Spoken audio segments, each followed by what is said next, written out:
જય માતાજી.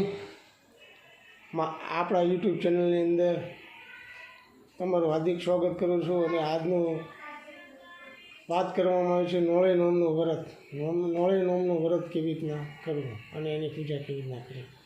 આ વ્રતમાં બે માણસ લઈ શકે છે, બૈરા લઈ શકે, આ આદમીની વાત આ વ્રત કરી શકે.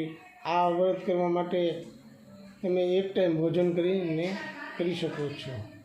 આ વ્રત કરવા માટે તમારે જુવારનો લોટ અને એમાં હળદર નાખીને નોળીઓ બનાવવાનું, નોળીની મૂર્તિ બનાવવાની આવે છે. અને આ વ્રત કરવાથી કહેવામાં આવે છે કે આપણે આ વ્રત જે ખેતરમાં અને જંગલમાં રહેતા હોય, વાડી વિસ્તારમાં રહેતા હોય, એ લોકો ઘણા માણસો આ વ્રત કરે છે. જેથી તેને કહેવામાં આવે છે કે નાગ એટલે કહેવામાં આવે છે નાગ દંશ કરે નહીં, તે માટેનું આ વ્રત કહેવામાં આવે છે. આપણે કહેવાય છે કે નહીં કે હરેક ગાય માતાનું આપણે પૂજન કરીએ છીએ, એને વ્રત કરીએ છીએ, કે કોયલનું વ્રત કરીએ છીએ, કોઈ જાતનો પશુ પક્ષીનો આપણે વ્રત કરીએ છીએ. એની જેમ આ પણ નોળી નોમ એટલે નોળિયાનું આપણે વ્રત કરીએ છીએ. આ વ્રત કરવા માટે તો જુવારના લોટમાં હળદર નાખીને આ નોળિયો બનાવવાનો હોય છે. અને એની પૂજા ફૂલ પુષ્પ અભિગળા કંકુથી પૂજા કરવામાં આવે છે.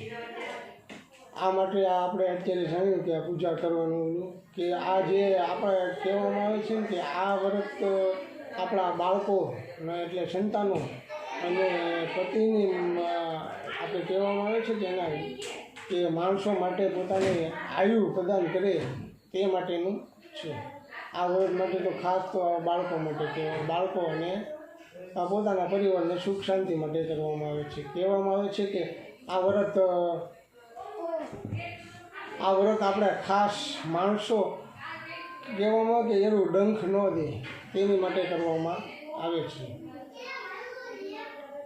આ હતી આ વ્રત કરવાની, જે વ્રત અને પૂજા કરવાની જે વિધિ હતી તે માટે.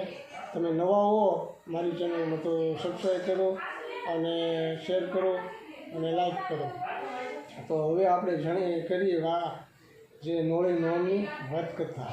એક ગામમાં બ્રાહ્મણને રહેતા હતા અને તે રહેતા હતા. એમાં એક નાનું એવું નોળિયાનું બચ્ચું હતું અને એ બ્રાહ્મણને એક બાળક હતું નાનું. એટલે નોળિયો એક બ્રાહ્મણ બચ્ચું લઈને નોળિયાનું એના ઘરે લઈ ગયો અને એના ઘરનાને કહેવાનું કે જો આ બચ્ચું ને તો આપણે રાખવાનું, ઘરની અંદર આપણે રાખવાનું છે.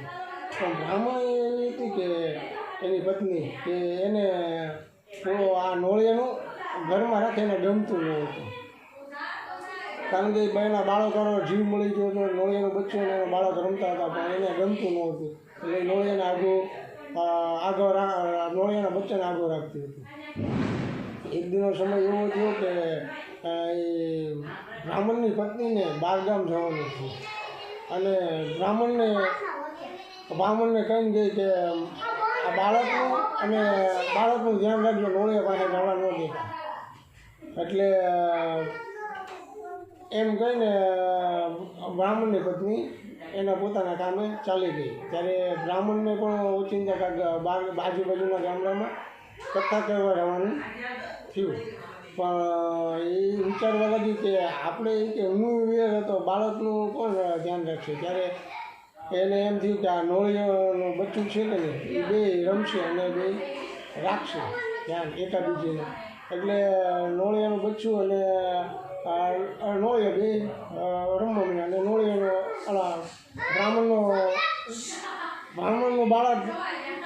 બ્રાહ્મણનું બાળક ઘોડિયામાં વિચરતું હતું અને બ્રાહ્મણે ચાલો ગયો અને કામ માટે ચાલો ગયો. અને પછી બે રમવા મળ્યા. પણ ત્યાં ઓચિંતાનો એક સાપ આવ્યો અને સાપ આવીને ફૂફાડા નાખવા મળ્યો ઘોડિયા પાસે.